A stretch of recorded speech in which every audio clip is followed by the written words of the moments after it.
Gentlemen, thank you very, very much and I suppose in particular to Tralee, Parnells and to Dermot for an invitation to come and talk with the Kerry hurling family. And it's always great to talk with the hurling family wherever they are. So many things have been said tonight. It's a bit bewildering at this stage maybe, and maybe there's a bit of information overload. I'm going to try to... How are we going over there, Mike? Are we in bother? We're done. We might have your display in a couple of seconds. That's okay, right. I'll waffle on till you're ready, okay? I do want to... I was just struck by all the speakers, but if I have to pick out Dermot's words on vision, and surely we have to say that the creation of Tralee Park, the creation of a new club in the GAA is an extraordinary event. So many of our clubs have been around for over 125 years. So many of our clubs have been around for 60, 70, 80 years. The creation of a new club is quite extraordinary, and the amount of work that goes into it must be quite extraordinary, but above all the vision for it. And the vision for it in Tralee is wonderful, and we just have to commend you on that.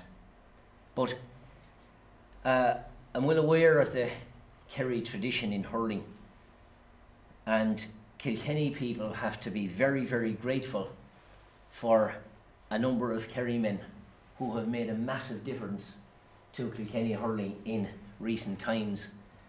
One is Dr. Crowley, who has been very much adopted as a Kilkenny man, and his contribution, and Brian Cody, who was down here before Christmas, would be the first to acknowledge a remarkable contribution being made by Ty Crowley. The other one is, of course, Christy Walsh. And Christy, who's a friend of mine, I'm honoured to say, led Bennett's Bridge, who had a fantastic tradition. One of the probably the greatest hurling club in Kilkenny, who fell on hard times and almost went out, I won't say went out of business, but they might as well have for what they were doing. And they've gone over 30 years without functioning, you could say, until a small group of people in the village, and it's only a small village, took it by the scruff of the neck and started at under 10 level because there was nowhere else they could start. And they're now All-Ireland Junior Champions, led by a Kerry man who has a way with words and a way of getting the best out of people. And it's a great example, I think it's a great example of bringing a club from its knees to a pinnacle. And one of the wonderful things that has happened in recent years, and it was one of your own who was responsible for the initiatives in his presidency, was that Sean Kelly brought forward the idea of junior and intermediate All-Ireland Championships. And you know, you're celebrating in North Kerry in football this year with Brosnan and Ardfert. And why shouldn't you? Because they are the greatest, they're the greatest days you can have. And I had the privilege 10 years ago of being coached with the James Stevens team that won in Croke Park on St. Patrick's Day. And I'm not a Kilkenny man at all, I'm from a one-horse town in Laois, where the neighbours said they only ever reared donkeys, they couldn't even rear a horse. But I came to Kilkenny back in the I went to school in Kilkenny, I came back there, taught in St. Kieran's for 25 years.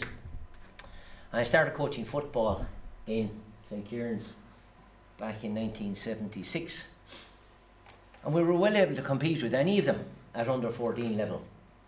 And we went on and won 2 Leinster B under 14 championships. And we played Leinster A under 14 colleges football. And we were more than comfortable taking on Gormanston and St. Mel's and St. Peter's, Wexford and Good Counsel and all these.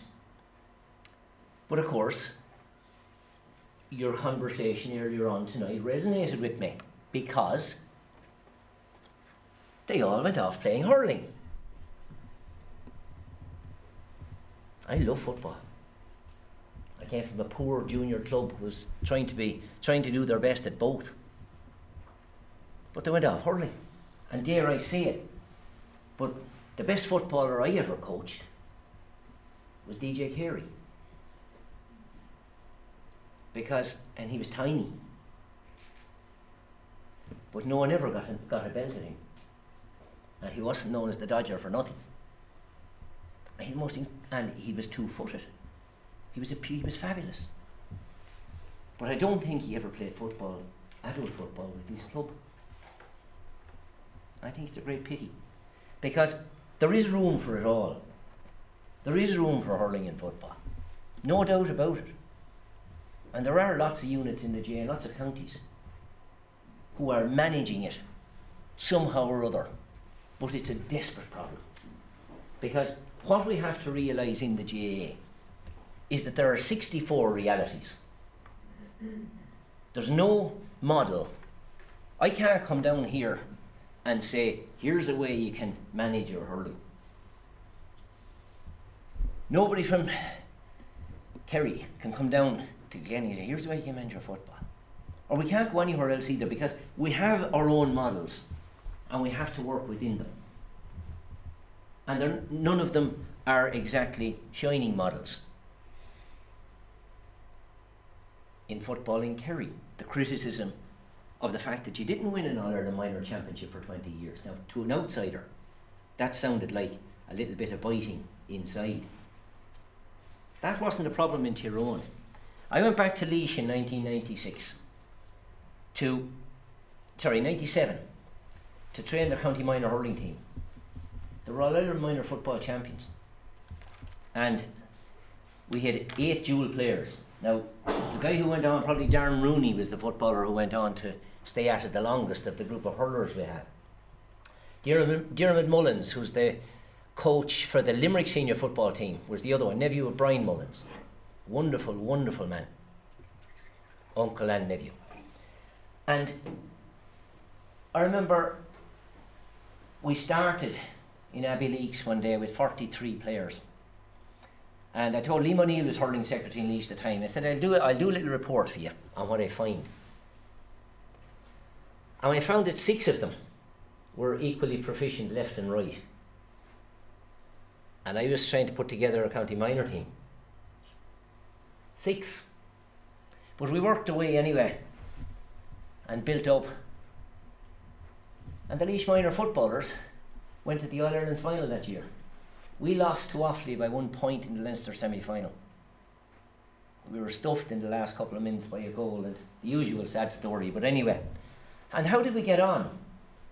Well, the guy who was managing the football team was a chap called Oliver Phelan. And Oliver had never really I don't think he had much involvement at all in football. He'd never coached the team in his life until a couple of years before. But we came to an agreement about the players that we wouldn't flog them. So the footballers trained, he instituted the idea of Laois minor footballers training at 8:30 on Sunday morning, because he had a right crowd of alcos, and it was the only way he could be sure they wouldn't be out on Saturday night. And we used to train, the hurlers used to take Friday night, and when it came to exam time, we sat down and we looked at the youngsters doing exams and tried to find a timetable for them. And Laois made it to their 2nd consecutive All-Ireland minor football final.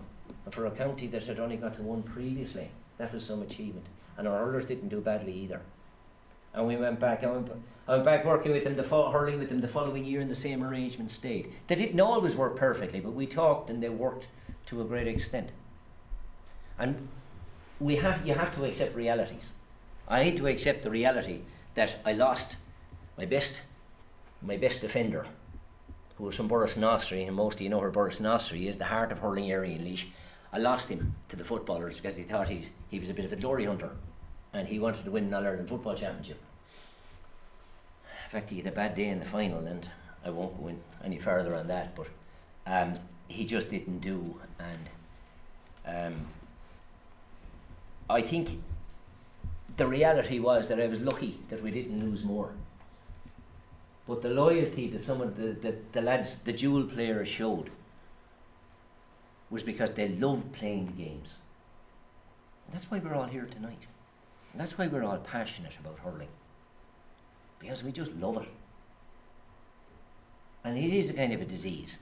And I'm sure many of you can trace trace back through three generations or maybe 4 generations of your families who had hurling in their blood. So you can't help it. Now I'm supposed to be here to talk about the national scene. And I better start talking about it soon or we'll be here all night. I was generally a fellow who lived in a tracksuit, coaching school teams, etc., etc. 4 years ago I became chairman of James Stephens GA Club. Wonderful club, great people, great passion, great commitment, great tradition. And Liam O'Neill, who is a childhood friend of mine and continues to be, asked me, would you mind sitting on an old committee in Croke Park? And I said, sure I would. I had never done anything like that before. So a week after he became president anyway, he said, by the way, will you be chair? I've nominated you as chairman of that committee. Now that was something I didn't particularly want in my life at the time, but it was a very interesting perspective as to how the GA works. It really was. And I'll give you bits of it as I go along. But maybe we might go to the slides for the moment. We often beat ourselves up about what we don't do well. But if you can see those figures over there, we've 38,000 qualified GA coaches in the country. That's a stunning number. 313 full-time games development personnel. Coaches, to put it in one word. Between 330 and 350,000 players and 500,000 members. In other words, 1 in 11 of every person on this island is a paid up member of the GAA. Now, there are obviously more than 1 in 11 in a lot of places and fewer than 1 in 11 in others. But that's a stunning figure. Isn't that a fantastic organisation? That's taking over a country. Over 2,000 clubs and 1,471 juvenile clubs. And of course, the encouragement coming from Croke Park is that you should have a separate juvenile club. And we in James Stephens did something strange about 20 years ago. We scrapped our juvenile club for a very simple reason. Because the adult end of the club, we're talking too much about development, about fundraising, about all the things you need to actually keep the club ticking over, but they weren't talking enough about hurling and a bit about football at the end of the season, it being Kilkenny. So we all came together. And every Monday night there's a committee meeting. Try to cancel it for a week and someone will eat you. Oh no, we want to talk about this next week. We're a desperate crowd for meetings, but stuff gets done. And the details get done.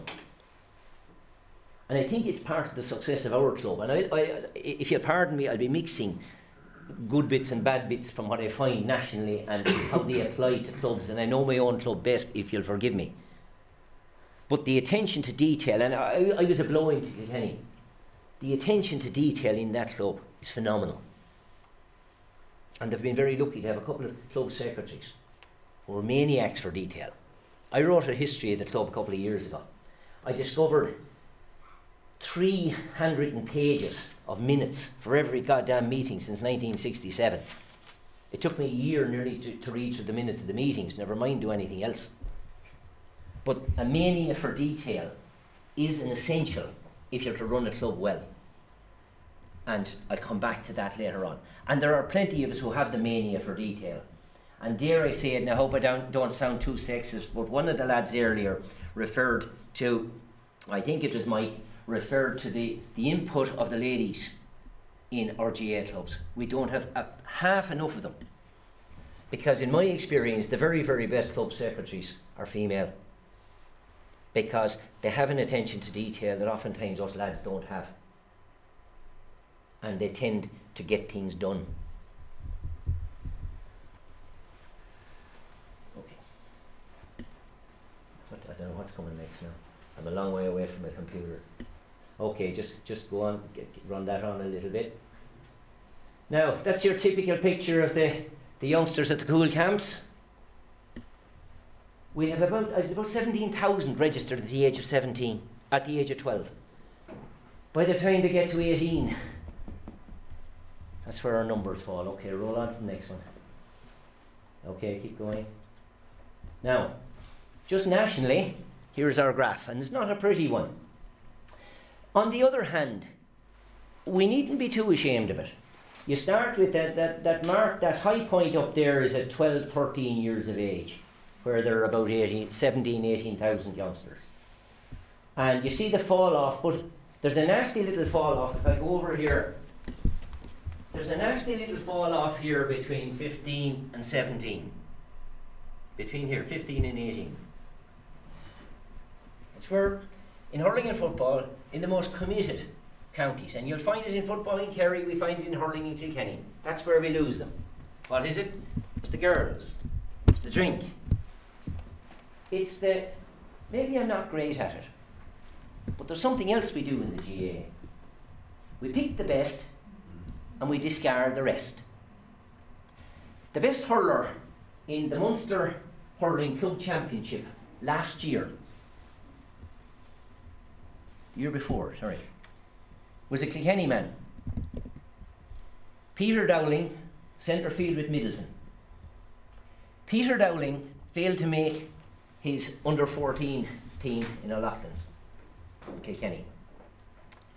He was a poor sub with the under-16 team. But by God, he was a warrior when he was a minor, because he got big. I told you earlier about DJ Kerry. You could pick him up like that and throw him over I could pick him up like that and throw him over my shoulder when he was 14 years of age. But at 18, he got a growth spurt that made all the difference to him. The best player of his generation by quite a distance was Adrian Ronan, who was built like a tank as a 14-year-old. Now, he held it together and he won a couple of All-Irelands. But he actually never grew. But you can imagine what he was doing on the fields when he was 14 and 15 and the size he was. We all develop at different times. And please be aware that in the last 20 years, we have learned more about human development as a species. We have learned more about how humans develop physically and mentally and how they learn than we have in all of civilization before that. There has been a knowledge explosion about how we learn and how we develop. And in fairness, a lot of it has come through, a lot of that new knowledge has come through in our coaching. And listening to your speakers tonight and listening to you speaking tonight, there's nothing at all wrong with the quality of your coaching. If what you say is applied in practice, you're right out there at the cutting edge of coaching. But all too often, the issue with our games is in organisation rather than coaching. And I'll come back to that in a while. Okay, our participation, there's a little spike out there near the end. That's when they're, I think, 30 years of age. And to suggest that there it's when the lads get married, they tend to come back to hurling and football after the first year. I won't elaborate. We better move on. Wouldn't it be lovely if that was our ideal? It's not possible. It's not possible.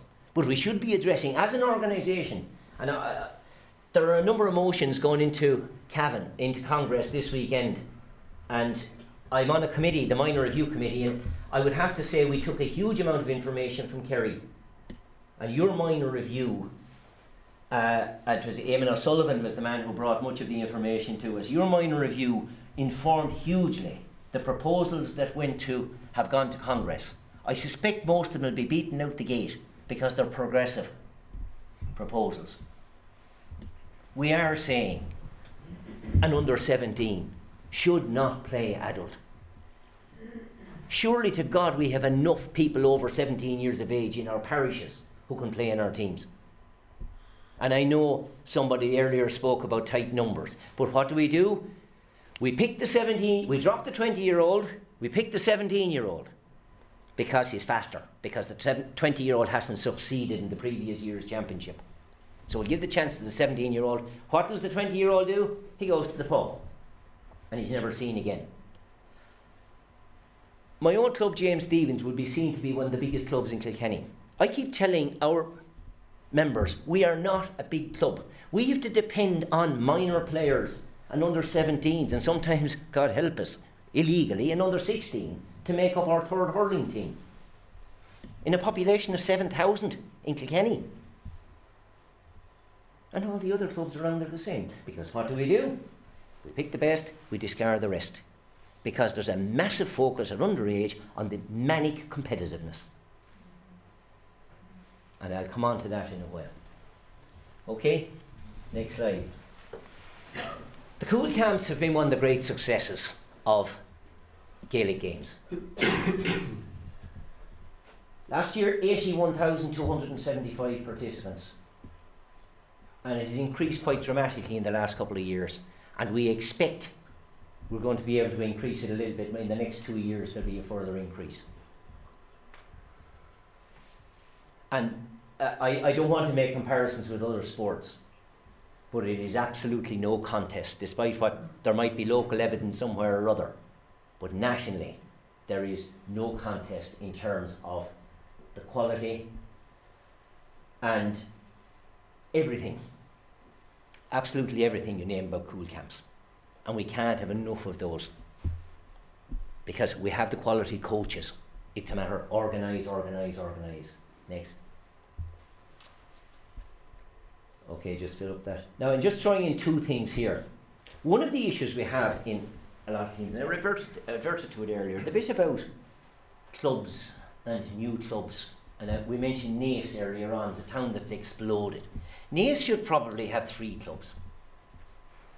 That is one. You look at all the big urban centres, you're lucky here in Kerry. You have competitive clubs in your big towns. We're lucky in Kilkenny. Portlaoise has 1 club. Mad. And they've lost it. They've lost hurling. And they were a great hurling club. And they've lost it because they have too many good young players, good young footballers.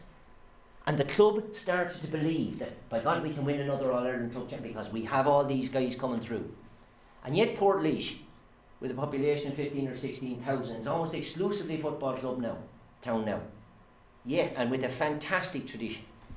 Yet, they're playing guys who are just barely out of minor because the lads in the early 20s, I know they're not good enough, we keep trying the younger lads.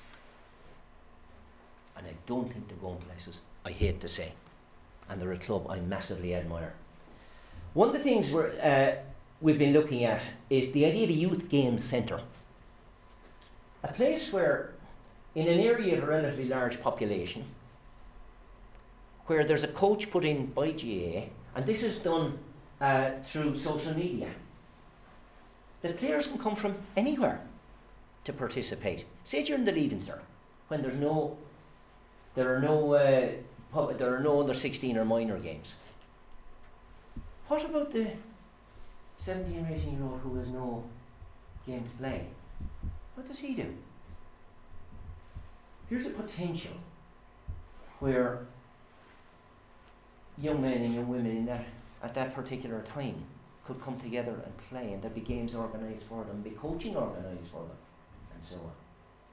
There's a pilot of 10 areas being done at the moment, and hopefully it will be a much wider rollout. But that now, folks, is cutting edge sports development. That's the kind of stuff that's being done in elite programs in the United States, where there's massive funding going into organisations to try to get them to get children to participate in particular sports. The other one is the technology in the GA at the moment. I don't want to go into much detail on it, but it's an online mapping tool. Very, very soon, within a year, we'll nearly be able to we'll be able to know precisely how many people are playing what, where, and when. And that is some achievement. But there's a project on that at the moment. But it's in its early stages. But okay. Now, I just want to do a quick thing on what we call the Coach 10 model. Some of the coaches maybe are familiar with it at this stage. It's a revamping of what a coach should do or should be. And it's a big ask, because to coach a team or to be a selector with a team is hugely demanding. Okay, go on, just fill it out. Oh, sorry, can you go back one? One, yeah. Okay, now, next. There. I think the title should be what must the coach do. A coach must commit to assist and or challenge players to achieve their full potential. Look carefully at that sentence. The players are the centre of it, not the coach. It's the player is the centre of it. And it's something we always must keep in mind when we're coaching, and sometimes we forget about it. But if we're not there to coach the player, we're not there in the ego trip. And I'd have to put my hand up on occasion. There were times when I wanted that particular thing because I knew they were going to win a championship if I got my hands on them. I mightn't have been the best person for the team, but by God, I wanted to coach them and be the guy who. We have to be careful about that sometimes as coaches. And it's a problem in a club, isn't it? And sometimes, I know in our club we've got lots of people at every level. We have 87 coaches in our club, from under 6 up to adult. But we have a guy at the moment who's coaching our under 14s. There are 5 selectors, and he's brilliant. He's a bit of a Jack the lad. And there was shock and horror when I proposed him as the coach for the under 14s 2 years ago. But he's great. And he has a way with getting on with lads who might be, not the easiest to deal with. He's bursting to go off and move up and coach the under 16s and minors. And I don't think he'll be nearly as good or nearly as effective at that age group. And it's something we have to be cognizant of when we're picking our coaches and our managers for teams in clubs.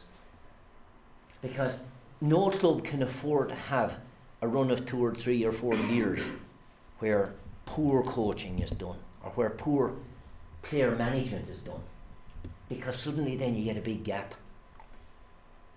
and when you move on up to adult level you start running short of players and all kinds of problems. Okay, fly on, go again.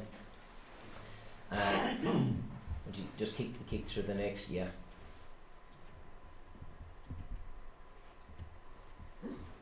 I wasn't responsible for making up these slides. I robbed them from somebody else. Just hold it that one there for the moment. Just doing that much to assure a player, to challenge a player, to assist a player, to change a player. There's some challenge in all of that. Never mind showing them how to hold these hurling or do whatever. Okay. The amount of work that we're asked to do as a coach. So what kind of a person do you have to be a coach? You have to empower your players, energise them, engage them, fill them with enthusiasm and drive them towards excellence. Being able to do one of those is a challenge in itself. And yet, if we're to coach our players to love the game and to move on and stay with the game, you have to build in the love of the game into their bones, even if they don't come from the tradition. I remember years ago, my son, he was on the Tony Forrestal, Kilkenny Tony Forrestal team. He came home and said, "Dad, there's a giant on the team." The giant happened to be a chap from his parents. They had no connection ever with Gaelic games. But his name was Kieran Joyce, and he hasn't done badly. And no family connection, no interest at all. He started last year in the senior team, and his younger brother captained Kilkenny minors last year to win the honour. See, tradition and family background, they don't necessarily matter. And you've got plenty of examples of people in your clubs. It was always said of John Doyle, the great Tipperary hurler, that his father never knew where the sports field was in Thurles. He lived 2 miles up the road, but he was so busy milking cows day and night. And he wasn't too keen on John going hurling either. Tradition doesn't mean anything. You can sow the seed, you can light the spark anywhere, provided the ground is fertile. Okay. Here's more things the coach is to do. I love this bit of it though. Build trust. Isn't that great? That you were there. It said of it, I remember I was in the teaching business, and a man said to me one time, you know, there's nothing more frightening than 30 pairs of inquiring eyes looking up at you in a classroom. And if you're not prepared going into a classroom, he's right, all right? Building their trust, building their self-esteem, giving them the confidence to raise you, yeah, as good as anybody, better than most. I can match with anyone. The family feel. And sometimes we work against ourselves in the GA as well. Because sometimes the family feel is 3 or 4 families who run the club and nobody else gets in. And that's an awful pity. Because we have a whole new concept of family in Ireland now. A whole new concept. And we have to make sure that we are a big family. I always think we're a great family in the GA. We show it at funeral time. But we should be showing it all the time. High morale. Hurling has never been better. A fellow sympathised with me when he heard I was chairman of the Hurling Development Committee. He said, sure, what are you going to do? He says, it's never been better. And he's right. And we shouldn't be beating ourselves up about our hurling. And I'm not just talking about the last couple of years All-Ireland Senior Hurling Championships. But I'm talking about the obvious, visible change and improvement in standards at every level. I played 3 matches between the age of 14 and 18. First round under 14, first round under 16, and first round of the minor when I was 17. I was going off to America for the summer when I was 18. The next hurling match I played, I think it was 22. But we have vast numbers of games for our players. Most of the time they happen at the wrong time. And that's mad. And our hurling review committee, our minor review committee, have, as I say, half a dozen proposals above in Cavan, most of which will be kicked out the gate. But 2 of the proposals are an attempt to create a window for playing games. That those young men won't be flogged to bits. And the stories about the man who was three matches in 30 hours, that's sadly, tragically, that's not unusual. And it's also not unusual that the chances are that players like that will be burnt out, injured, or have given it up by the time they're 20. Why are they all getting granddad injuries? Why do they all have to have their hips done? Maybe I'm at an age when I should have a hip done all right. But not when you're 20. So what are these experts doing? All the so-called training and coaching experts doing that are creating the injury problems, or is it the fixtures problem? And the evidence seems to be it's a little bit of both. And in some way or other we all contribute to it. You know, if we were to examine our consciences, we all want your man, even though he's played minor last night, but we have a junior championship match tomorrow night. Christ, we'd be lost without him. And we all do it, and we're all guilty. And it's hard to apportion blame anywhere. But there is an incredibly difficult issue, a mad issue, about the age group between 16 and 21. We're killing them. You've acknowledged it yourselves. We're killing them. Because there's no pathway through the sport. Everything is an end in itself. Under 16, by Christ, we have to win that under 16 championship. The world will end if we don't win the under 16 championship. You go on 2 years, we have to win that minor championship, the world will end. They're ends in themselves rather than development of the player.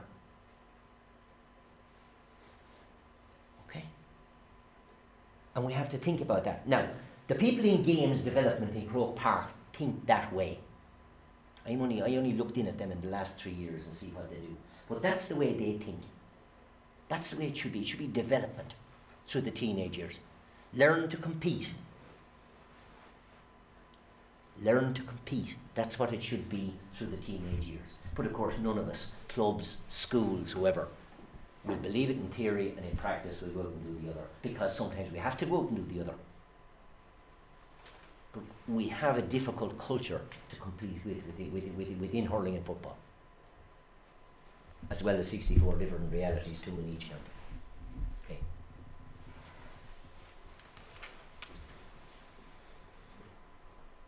Okay, I want to come to Féile for a moment or two. Again, just from personal experience, our club has won 7 Christy Ring Cups. We have the record of Division 1 hurling championships. One player has won an All-Ireland Senior Hurling medal. Jackie Tyrrell. Most of the rest of them never played minor.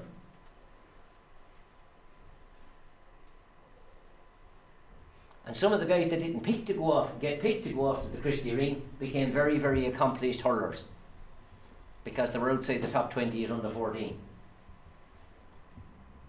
And there's a good reason why, and I'm afraid I was in the minority of one in our club when it came to the reform of Féile. Because Féile had gone mad, completely mad. And what happened last year, I'm not altogether happy with what's happened with Féile, how Féile has gone. But last year, if you just go on a slide, Féile should be about participation. That's what it was about in the first place. In 2013, just under 5,000 players took part in Féile. In 2014, over 7,500 players took part in Féile. And in 2015, we hope to push it to 8,500, and we'd love by 2017 to hit 10,000. Féile should not be about the elite team from each county going off and murdering one another somewhere or other. The clubs taking them off to hotels and so on and so forth. And the horror stories you have are legion.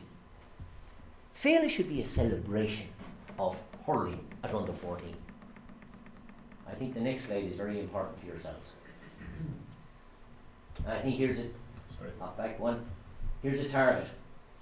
Over the next 10 years, every county will have an opportunity to host Féile. And the proposal there that 2016 it's East Munster. 2017 it's South Leinster. 2018 Connacht. 2019 Kerry, North West Cork and West Limerick. Folks, that's 4 years away.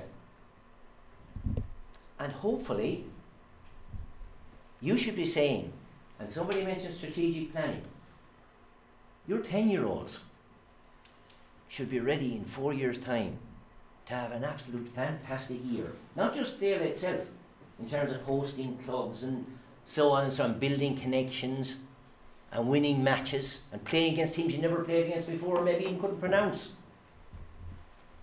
But it should be about preparing your young men and your young women and have them ready to have a ball in 4 years' time. There's a target, there's a strategic action for a club. And that's what genuine quality development is. You won't keep them all, but won't you give them fantastic experiences? Okay, so again, you'll be glad to know I'm near the end. Couple of things. Consistency is probably the most important thing we need, and it's the biggest frustration. But what I mean by consistency, and I'm talking about coaching juvenile between 6 and 14, they must know what's on, when it's on, and where it's on, and stick to it. If it's under 6s and under 8s on Wednesday night, then don't change it to Thursday night, halfway through the season, because you lose half. They'll be gone like ducks. Consistency at every level. The other one is finding partners. Our club has a lovely relationship with Setanta, which is a new club in Carlow Town. And I can tell you, Carlow Town's a fair black spot for hurling. Fair football town, but a black spot for hurling. And a small group of people got together Pat Ahern, who's a former inter-county referee, and a couple of other people got together and formed a new club in Carlow. They don't have a pitch, and they're being obstructed at every opportunity. And they couldn't give a damn, pardon my language, because they're going ahead, and no one's going to get in their way. And there's a couple of ladies who are running it who have had no connection whatever with hurling, except that their children are mad about it. They come over to James Stevens twice a year. They find a couple of pitches in Carlow, and we go over to them. And we don't play against each other, we mix them all up. And we hurl away for a sunny evening. And we have a great time. And we do it 4 times a year, maybe 6 times a year if we can. Because at that age, there's no difference between a Kilkenny hurler and a Carlow hurler. None. Maybe there is. The Kilkenny chap will take the hurley home, and he'll take the bed with him. And when he gets up in the morning, he'll take it to school with him. And he's always playing the game. So that by the time he's 12 and 13, the difference goes like playing the game. Folks, I believe cones are for one purpose: to mark out the space of the pitch. And after that, you hurl. Anthony Daly recently said, when they put 90% effort into hurling, they had great years in Dublin, with Dublin. When they put the 90% effort into getting physically fit and being bigger and stronger and faster than everybody else, they had disasters. And think back at the last 4 or 5 years of Dublin, and you can see where that came from. The other issue, and it breaks my heart in my club, why is it that so many parents will buy a hurley for a youngster and he'll come right up here to his oxter and he'll want 2 big strong arms to swing it? Peter Casey, the GDA in Clare, has a great one on that. The first thing he teaches him is that listen to the whoosh. Can you hear the swish of the hurl? And hurley makers now can be persuaded to take the offcut from the top of the ash, about that length, to make a hurley that's plenty small enough and plenty big enough for a 4, 5 and 6 year old, for a fiver. Don't anybody say it costs a lot to play hurling. But make sure the hurley fits the youngster. And it's a battle we have, because instinctively parents will go, sure, he'll be getting bigger. You know, it's like buying the shoes, buying the trousers, he'll be getting bigger. But it's a disaster. I never knew there was anything except a 37-inch hurley when I was playing. Mother of God almighty me!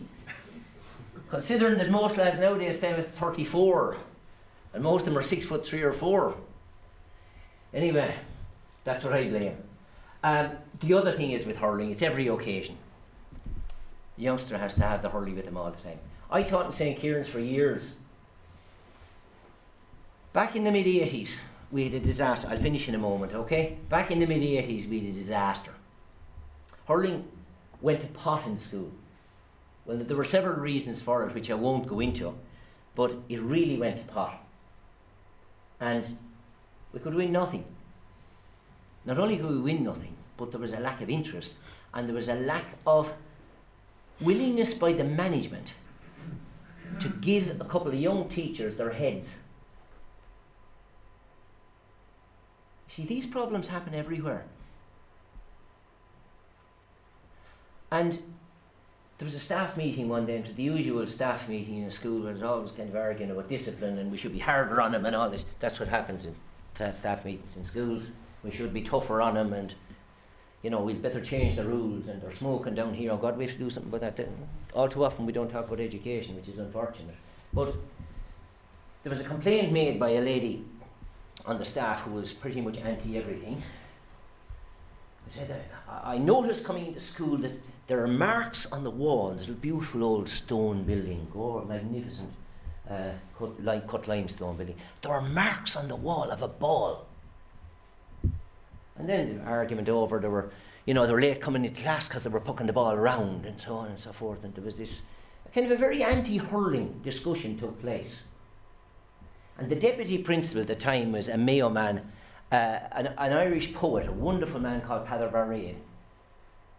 And Pather he didn't have a gene of GA anywhere in him. And he said, excuse me now, The day that a boy in St. Kieran's College is not allowed to hit a ball against a wall anywhere is the day St. Kieran's College can close its gates and become something else. And just that, from a man who had no, if you like, feel for the game or feel for GA, I would say turned management around. And management began to think a little bit more intelligently about who they had. Within a year, the kids had invented a game called wall ball, which is a variation of just like hand blank wall, 2 taps in the ground. I strike, I call Mike. Mike has to go on and run, get the ball up in his hurley before it hits the ground the 3rd time. He's allowed 2 taps on it. He goes and hits John. John has to go. The ace of all aces at wall ball was Tommy Walsh. He was unbeaten for about 5 years at it. And that's where Tommy Walsh learned a lot of his skills. 60 years used to take him on when he was the 1st year. Tommy won. But every wall in the place got hammered from there on. And the funny thing was, we started winning matches. And they haven't stopped winning since. Celebrating success. Every opportunity we can, we celebrate success. Every opportunity, not false success, because kids can see through it. Kids will see you as a phony before they'll see you as anything else. But if you get a chance for success, celebrate it. And again, getting it onto the papers and that kind of stuff. We should be good, and we shouldn't be ashamed about blowing our trumpets, because we have a lot to blow about. And none of it is phony. And above all, I think space for all. We can't, in terms of expanding the game, we are competing with football. We're competing with basketball. We're competing with everything. We won an under-16A hurling championship 2 years ago in Kilkenny. We had a fabulous team. Oh, geez, they were brilliant. We lost 4 within 12 months. 2 to rugby, 1 to golf, and 1 to Aston Villa. 3 of the 4 were seriously good and were likely to be seriously good. I hope the golfer makes it. He's something else. Probably won't, because the competition is too hot and you need so much luck and so on. But you do lose him. You do lose him. And all those guys who won an under-16 championship in Kilkenny they'd be thinking, by God, if I stay at it, if I really go for it, I might get to wear the old black and amber when I'm 18. But they don't all think that way, because one of them wants to be a golfer. And 2 of them want to be rugby players. Both of them got academy contracts. And one of them got to Aston Villa. So it happens everywhere. But don't worry about it, because all we can do is say, yeah, gee, those boys played with us. Like Shane Long, someone mentioned. There was some warrior on the field. Mother of God. Brilliant hurler. An absolute animal going for the ball.